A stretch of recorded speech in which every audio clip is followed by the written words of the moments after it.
welcome back to the Fantasy Football School. Today's class, we're going to talk about 5 running backs ready to smash this upcoming season. A lot of them's going to be in a split backfield, but the opportunities they're going to get compared to last year is definitely going to elevate their game and their fantasy production. And let's go. Talk about the 5 breakout running backs. First, number 5, we got Jaylen Warren from the Pittsburgh Steelers. Fortunately, last year was supposed to be his breakout because he was vying to be the RB1, but Najee came out of the woodwork late in the season and actually improved. Didn't completely suck and look a little better than previously. Didn't look that slow anymore, but this upcoming season didn't pick up his 5th year. They got a new OC that will prioritize the run much more, and I expect Jaylen Warren to get more opportunities, especially in the passing game. But the thing is, it's essentially going to be a 50-50 split. But this offense scheme is very, very efficient, so I expect Jaylen Warren to be more, fantasy worthy. And especially the way that, Artie Smith runs his offense. He is potentially both of them are going to be potentially RB2s. And it's going to be very, very interesting to see how they deploy their quarterback situation. I know Russell Wilson will start initially, but if he starts to fail, having Justin Fields in that backfield will help, these running backs even more efficient in the long run. But moving on to number 4, another running backs in a split backfield, we got Tyjae Spears from the Titans. Had an amazing rookie year, at least in the end, splitting times with Derrick Henry. Really explosive guy. Gonna be a 3-down back. There was an issue with his knees right after he got drafted, saying, some arthritis or some bone bruise that will prevent long-term ability, but it didn't look like it hindered him at all during the season. If anything, he was one of the best running backs outside of the first-round running backs, like towards the end of the season. And even with the addition of, Tony Pollard, who essentially pretty similar players to Tyjae Spears. The thing with Tyjae Spears is he's actually a much better interior running back compared to Tony Pollard. Pollard is amazing outside the numbers and a receiving back, but he doesn't have the explosiveness that Tyjae Spears has at a younger age.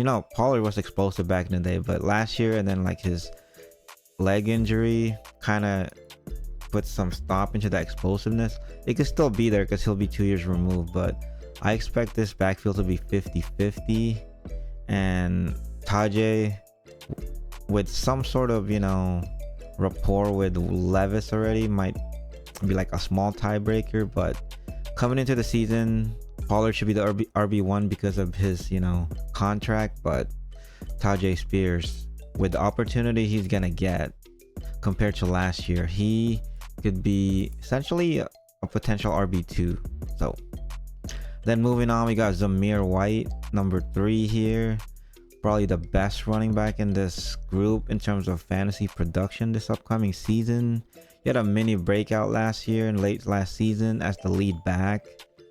And this offseason, they didn't really add anybody. They got Madison, who's been given opportunities to be a starter, and he's completely fell flat. So I don't see any challenges from him. He's just there to give him some breather every now and then. But the way Raiders been deploying their running backs, it's gonna be a straight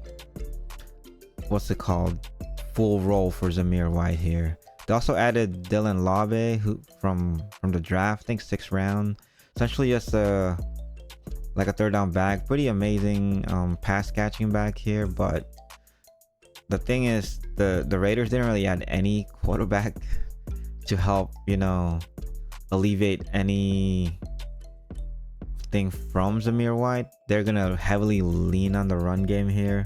They did add a few options at tackles to help, an interior line to help facilitate any improvement from that part of the game. So I expect this team to be a run first, all defense kind of game, and Zamir White's about to feast. And moving on to number 2, we got Kendre Miller from the Saints, who pretty good week 17 game last year, because he was hampered with injuries all season, and then now he's walking into the backfield where Kamara, there's a chance he might get cut later. I doubt it, but there's a chance. And then Jamal Williams, who completely just was dragging his speed all year last year, and Kendre Miller should be the de facto backup to Kamara, and he should get a lot more touches and be eased out into that rotation pretty heavily towards the end of the season. Kamara's gonna be I think a free agent, or most likely a cut candidate if he's not. And then Jamal Williams definitely gonna be a cut candidate. So early, even like potentially next season, Kendre is the RB1 on this team. Literally the only running back on this team next year. I mean, the next year's running back class is pretty good. They'll probably add someone, but if Kendre breaks out like I expect him to, he's gonna be the unquestioned RB1 going into next season. And then finally, my number 1 breakout is Chase Brown of the Bengals. He was very explosive last year, very explosive in the touches that he got. And the good thing about that is they only added Zach Moss, who is a pretty good interior back based on his season with Indy. Like, he's not gonna challenge a lot for like the pass catching duties, so Chase Brown's gonna have that in the bag. And Chase Brown's also a pretty decent inside runner, so I expect this backfield to be split 50-50. And with that in mind, with Chase Brown being the more explosive back, he'll get more opportunities scoring touchdowns. Like, I still expect, Zach Moss to get a lot of carries, but the money carries probably gotta go to Chase Brown, especially in PPR leagues. So that's my top 5 running back breakout this upcoming season.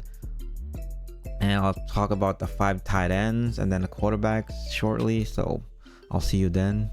Peace.